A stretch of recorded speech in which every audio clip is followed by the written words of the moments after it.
आता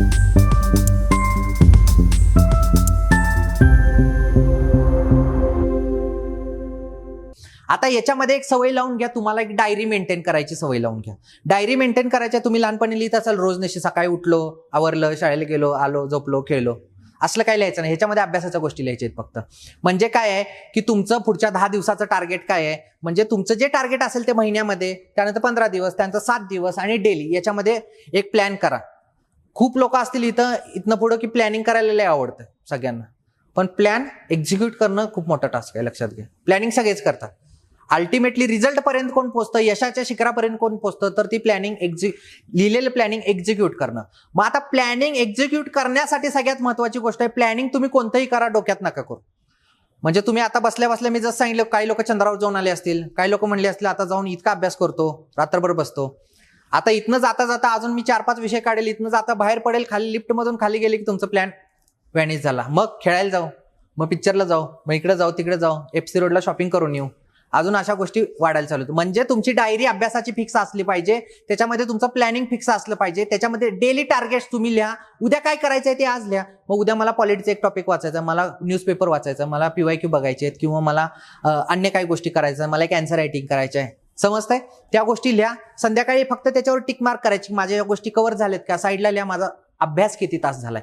आता तुम्ही बसताना लक्षात घ्या, जर तुम्ही फुल टाइम अभ्यास करत असाल किंवा ग्रॅज्युएशन तुमचं कॉलेजचा टाइम वगैरे सोडून असेल तर, नाहीतर तुमचा जनरली मिनिमम सांगतोय 8 ते 10 तास अभ्यास झाला पाहिजे स्टॉपवॉच लावून. आता स्टॉपवॉच लावून म्हणजे काय, मी बहुतांश लोकांना विचारतो की तुमचा अभ्यास किती तास होतो की म्हणे 12-13 तास. आता 12 का 13 महत्वाची गोष्ट, ठीक आहे. आता 12-13 तास म्हणजे हिनं काय सांगितलं असतं, मी किती वेळ बसलो, म्हणजे सकाळी 7ला गेलो आणि रात्री 11ला आलो, म्हणजे 12 आणि ते 15 तास बसलो. अरे पण याच्यामध्ये तू जेवायला जातोय, तुला झोप येते, ह्या गोष्टी होत्यात. म्हणजे तुम्ही अभ्यास करताना काय करायचंय, तुम्ही स्टॉपवॉच लावून अभ्यास करायचाय. म्हणजे माझ्याकडे प्रत्येकाकडे मोबाईल असेल किंवा नसला तर बटनाचा असेल किंवा स्टॉपवॉच घ्या एक. मी अभ्यासाला बसलो की स्टॉपवॉच चालू. आता मला कळतंय की माझा अभ्यास होत नाहीये, मला कळतंय की मला झोप यायला लागले, मला कळतंय की मी एकच लाईन डबल वाचायला लागलोय, डबल काय टेबल वाचायलोय, तास झालं एकाच पानावर आहे, म्हणजे काय माझा इफिशियंटली अभ्यास होतोय का, स्टॉपवॉच थांबवा तिथल्या तिथं. आता तुम्हाला मनाला कळत असते की माझा इफिशियंटली झालाय का नाही, असा त्यावेळी स्टॉपवॉच स्टॉप करायचं. मग योग्य पद्धतीने परत अभ्यास सुरू झाला, परत चालू करा. असा तुमचा, मी ज्यावेळी शेवटी होतो, माझा 8 तास इफिशियंटली अभ्यास व्हायला मला 13-14 तास बसायला लागायचं, समजतंय का, 8 तास व्हायला. मग तुम्ही हे लक्षात ठेवा की तुम्ही अभ्यास करताय, आपल्याला काय करायचं, अभ्यास करायचा, आभास नाही करायचा. म्हणजे इफिशियंटली अभ्यास किती करतोय ह्याला महत्व आहे. तुम्ही किती वेळ बसताय बुजगावण्यासारखं तिथं, त्याला महत्व आहे का.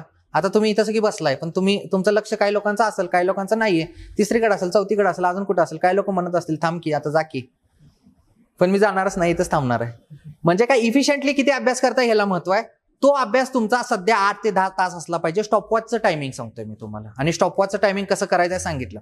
आता कुणाला चांगलं वाटायला नको म्हणून स्टॉपवॉच चालू करून निघून जायचं, परत आल्यानंतर 12-13 तास झालेले असणार, काहीतरी लिहायचं असलं पण काय करू नका, ठीक आहे. मग प्लॅनिंग तुमचं योग्य असलं पाहिजे, ते रिटर्न स्वरूपात असलं पाहिजे, तुमच्या डायरीमध्ये असलं पाहिजे. मग ते कसं करायचं हे मी तुम्हाला सांगितलं. तुमचं केलेलं प्लॅनिंगचं पिरियडिक रिव्ह्यू होणं गरजेचं आहे. म्हणजे तुम्ही प्लॅनिंग केलं मस्तपैकी एकदम, डायरी ओम नमः शिवाय, ओम गणेशाय नमः, काय तर सुरुवातीला लिहिलं, प्रत्येक पानावर मंत्र लिहिला आणि प्लॅनिंग लिहिलं एकदम आखून वगैरे सगळ्या गोष्टी, आणि नंतर ती डायरी तशीच पडली एका साईडला.